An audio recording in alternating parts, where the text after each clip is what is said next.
engagement. Ito ang mga tips para kunwari natural at organic ang galawan mo. Ready ka na? Una, huwag ka mag-react at comment agad-agad na parang flash!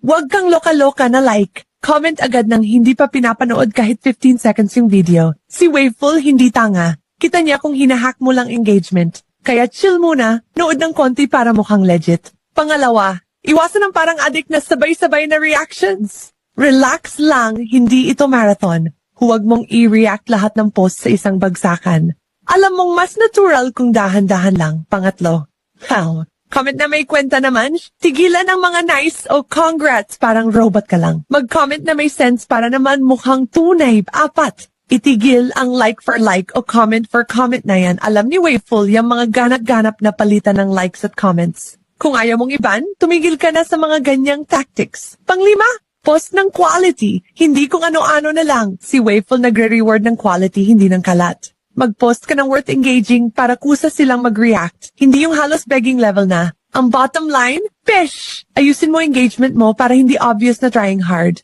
Tumigil sa spammy moves at magpaka-natural para hindi ka mabisto ni Waveful. Kasi damay-damay na yan. Kung ayaw mong